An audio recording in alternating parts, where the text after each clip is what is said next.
ولقد أخذ الله ميثاق بني إسرائيل وبعثنا منهم 12 نقيبا وقال الله إني معكم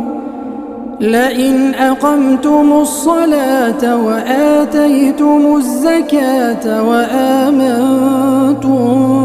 برسلي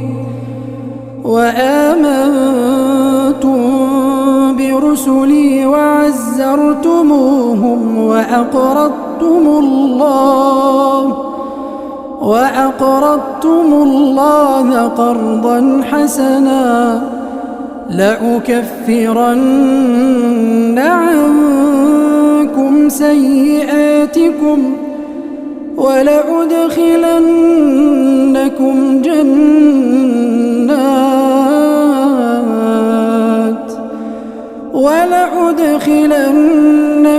جنات تجري من تحتها الأنهار فمن كفر بعد ذلك منكم فقد ضل سواء السبيل فبما نقضهم ميثاقهم لعناهم وجعلنا قلوبهم قاسية يحرفون الكلم عن مواضعه ونسوا حظا مما ذكروا به ولا تزال تطلع على خائنة منهم إلا قليلا منهم فاعف عنهم واصفح إن الله يحب المحسنين ومن الذين قالوا إنا نصارى أخذنا ميثاقهم فنسوا حظا مما ذكروا به فأغرينا بينهم العداوة والبغضاء إلى يوم القيامة وسوف ينبئهم الله بما كانوا يصنعون يا أهل الكتاب قد جاءكم رسولنا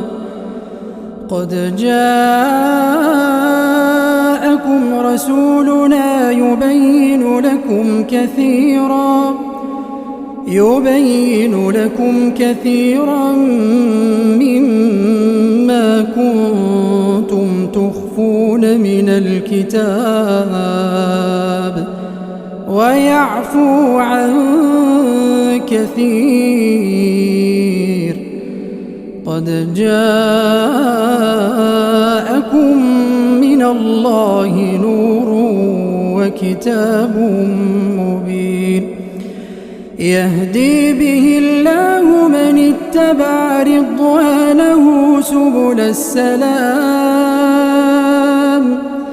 ويخرجهم من الظلمات إلى النور بإذنه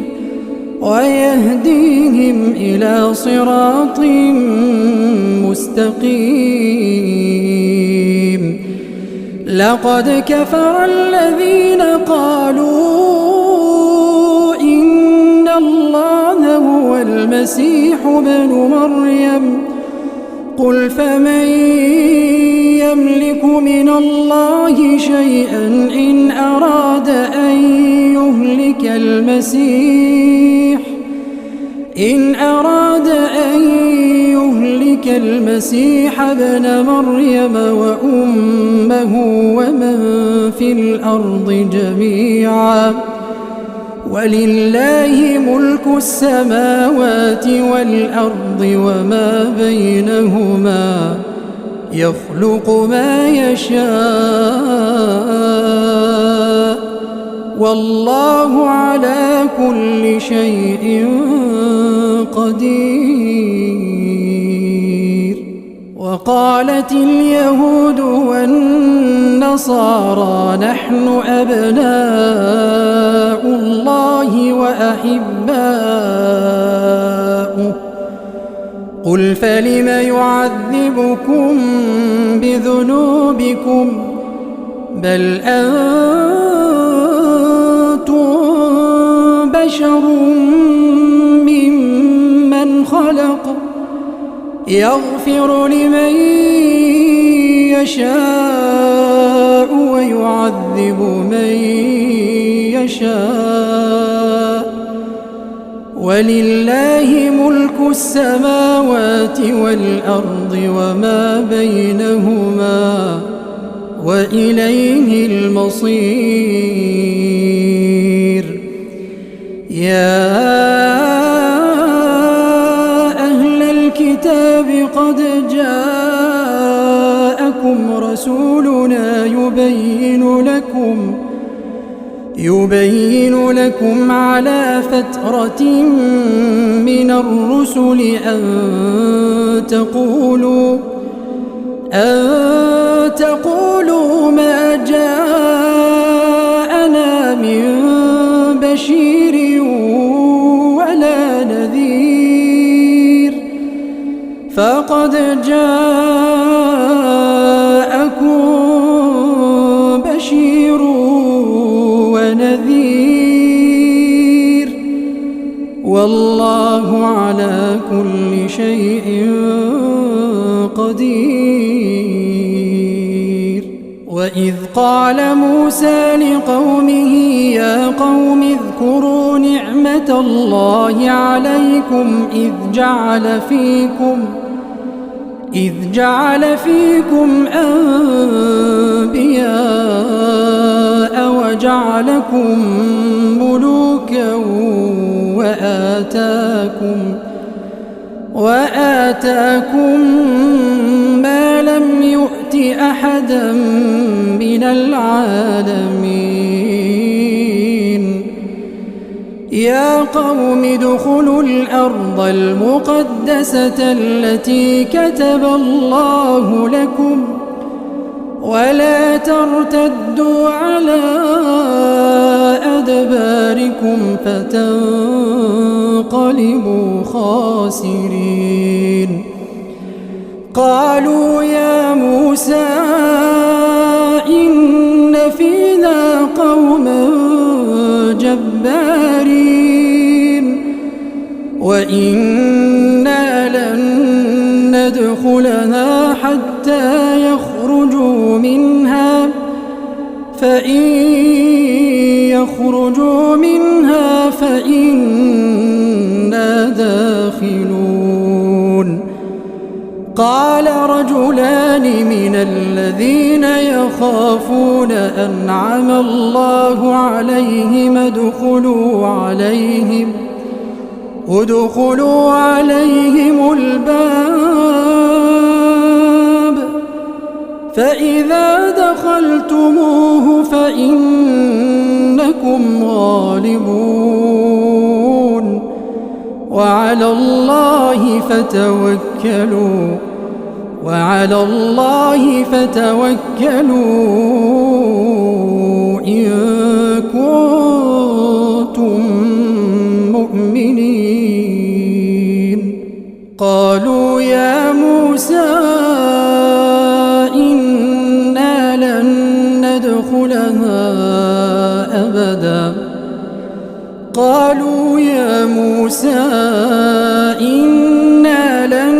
ندخلها أبدا ما داموا فيها فاذهب أنت وربك ربك فقاتلا إنا هاهنا قاعدون قال رب إني لا أملك إلا نفسي وأخي فافرق بيننا وبين القوم الفاسقين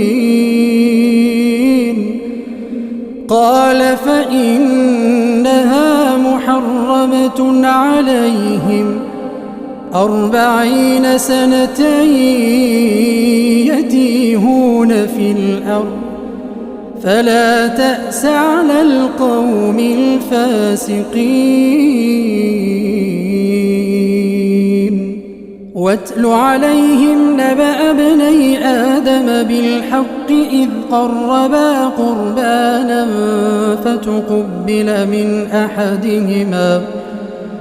فتقبل من أحدهما ولم يتقبل من الآخر قال لأقتلنك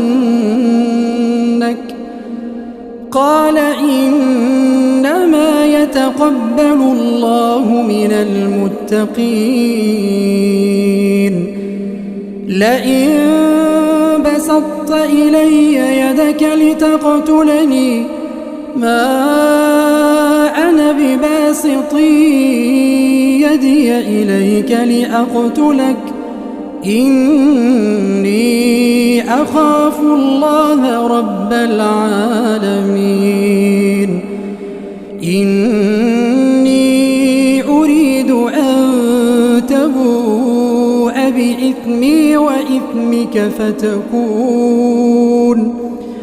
فتكون من أصحاب النار وذلك جزاء الظالمين فطوعت له نفسه قتل أخيه فقتله فأصبح من الخاسرين فبعث الله غرابا يبحث في الأرض ليريه كيف يواري سوءة أخيه قال يا ويلتى أعجزت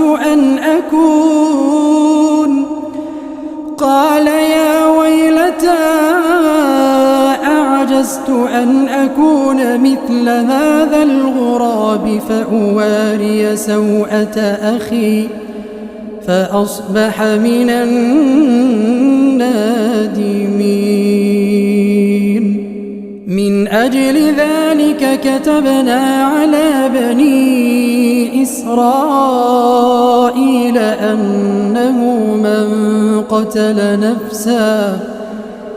أنه من قتل نفسا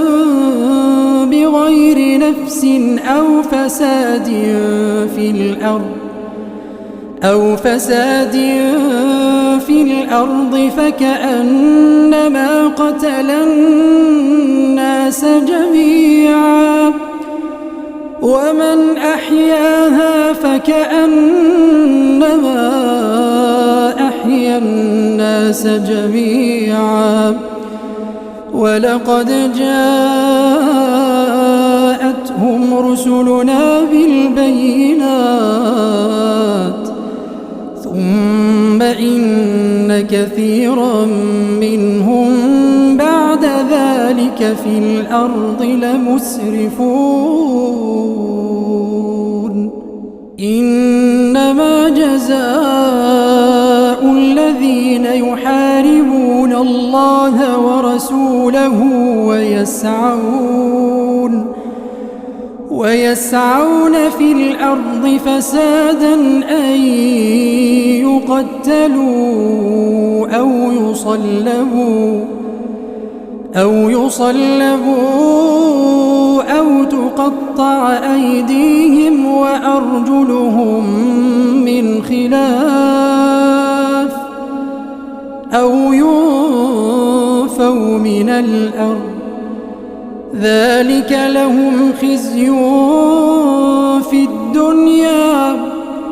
ولهم في الآخرة عذاب عظيم إلا الذين تابوا من قبل أن تقدروا عليهم فاعلموا أن الله غفور رحيم يا أيها الذين آمنوا اتقوا الله وابتغوا إليه الوسيلة وجاهدوا في سبيله لعلكم تفلحون إن الذين كفروا لو أن لهم ما في الأرض جميعا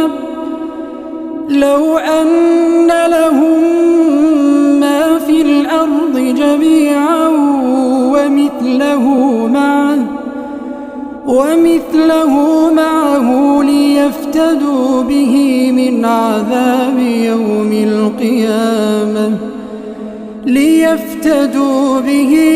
عذاب يوم القيامة ما تقبل منهم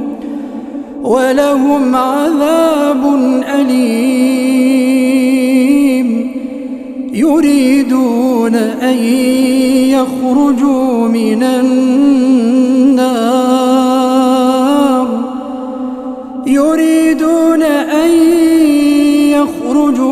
النار وما هم بخارجين منها ولهم عذاب